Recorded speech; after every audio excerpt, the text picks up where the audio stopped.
भगवान शिव कहते हैं, एक कन्या अपने पिता के घर में रहकर जो पाप करती है उसका फल माता पिता को भी भोगना पड़ता है। मित्रों, एक दिन की बात है जब देवी पार्वती पृथ्वी लोक पर भ्रमण करके भगवान शिव के पास आती हैं और कहती हैं, हे परम परमेश्वर, देवों के देव प्राणनाथ, आज जब मैं मृत्यु लोक पर भ्रमण कर रही थी तब मैंने देखा कि कुछ कन्याएं अपने पिता के घर में कई अधिक समय से रह रही हैं, जबकि पिछले युगों में कन्याओं का विवाह कम आयु में होता था और वे तभी से अपने पति के घर रहने को जाती थीं। तथा मैंने एक विचित्र घटना भी देख ली कि कई सारी कन्याएं विवाह के बाद भी पिता के घर में लंबे समय तक या बार बार रहने को जाती हैं। हे प्राणनाथ, मैं जानना चाहती हूँ कि क्या एक पिता के घर में कुंवारी कन्या का कई अधिक समय तक रहना सही होता है या नहीं?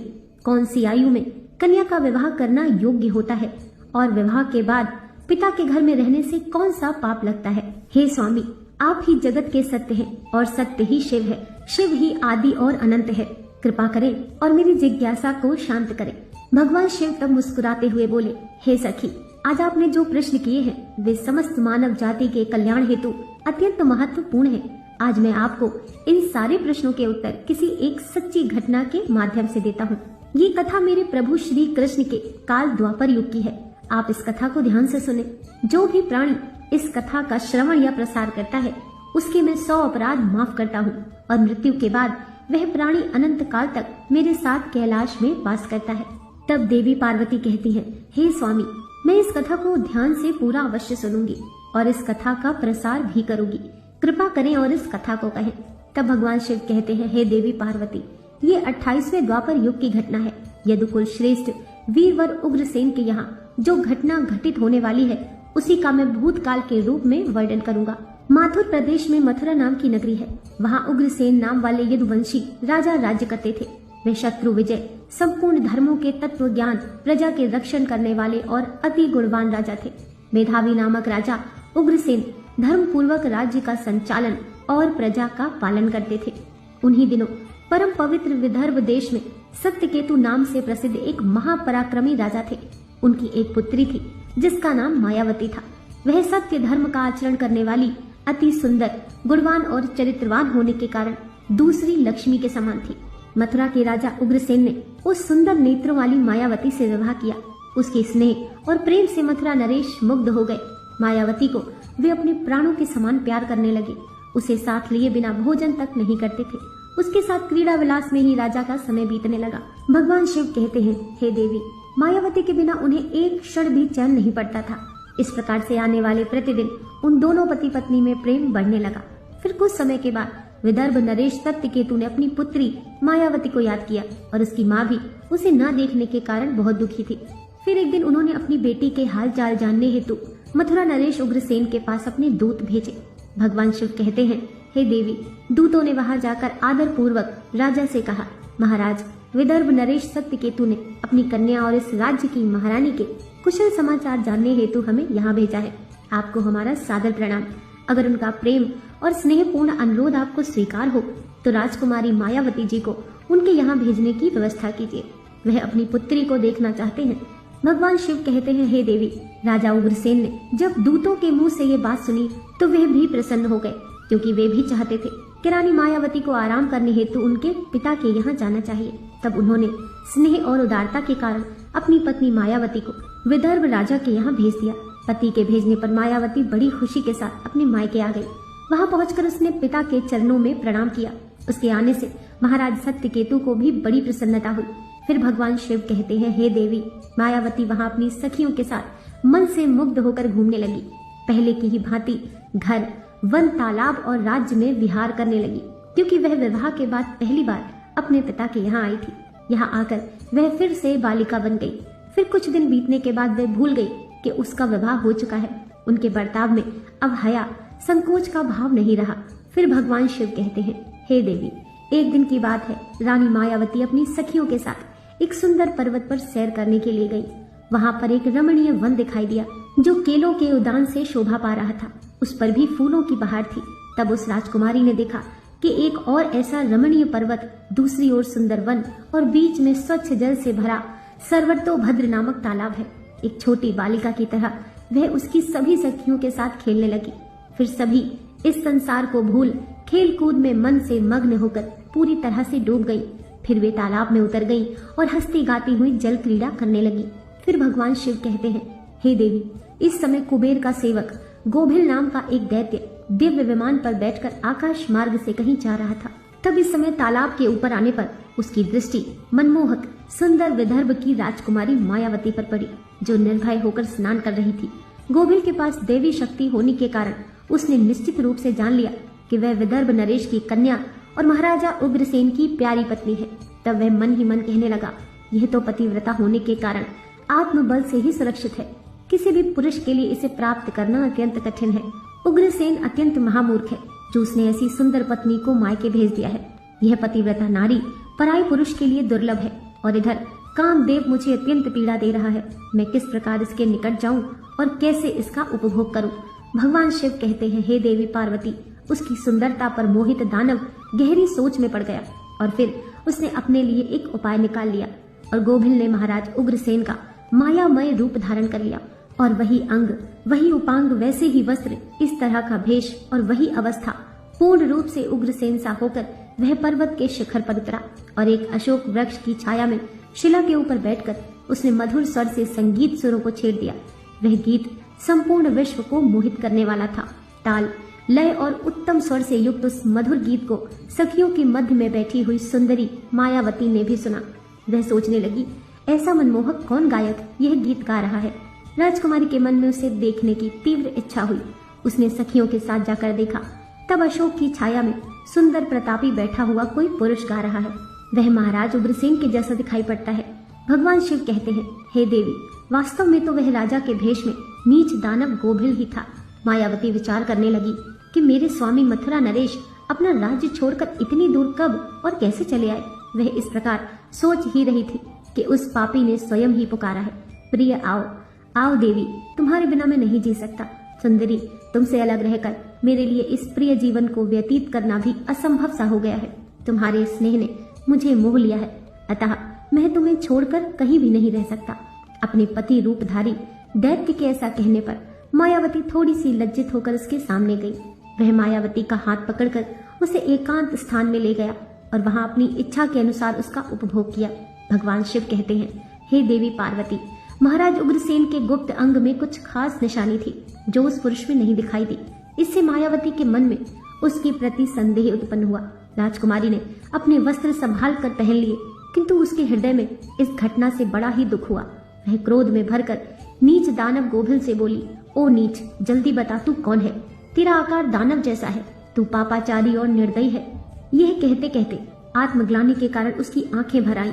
वह श्राप देने को उद्धत होकर बोली, हे दुरात्मा, तूने मेरे पति के रूप में आकर मेरे साथ छल किया और इस धर्ममय शरीर को पवित्र करके मेरे उत्तम पतिव्रत का नाश कर डाला है। अब यही तू मेरा भी प्रभाव देख ले, मैं तुझे अत्यंत कठोर श्राप दूंगी।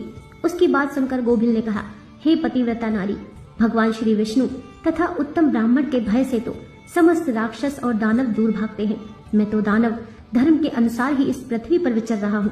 पहले मेरे दोष का विचार करो कि किस अपराध पर तुम मुझे श्राप देना चाहती हो। तब मायावती बोली, हे पापी, मैं साध्वी और पतिव्रता हूँ। मेरे मन में केवल अपने पति की कामना रहती है। मैं सदा उन्हीं के लिए तपस्या किया करती हूँ। मैं अपने धर्म मार्ग पर स्थित थी, किंतु तूने माया रचकर मेरे धर्म के साथ ही मुझे भी नष्ट कर दिया। इसीलिए हे दुष्ट नीच, तुझे भी मैं भस्म कर डालूंगी। तब गोभिल बोला, हे राजकुमारी, यदि तुम उचित समझो तो ये बात ध्यान से सुनो। मैं धर्म की ही बात कर रहा हूँ। जो स्त्री प्रतिदिन मन, वाणी और कर्म से अपने पति की सेवा करती है, पति के संतुष्ट रहने पर स्वयं भी संतोष का अनुभव करती है, पति क्रोधी होने पर भी उसे कभी नहीं छोड़ती, उसके दोषों और गुनाहों की ओर ध्यान नहीं देती और पति के सभी कामों में आगे रहती है, वही नारी पतिव्रता कही गई है। यदि स्त्री इस लोक में अपना कल्याण करना चाहती है तो वह पतित, रोगी, अंगहीन, कोढ़ी, सभी धर्मों से रहित तथा पापी पति का भी परित्याग न करे।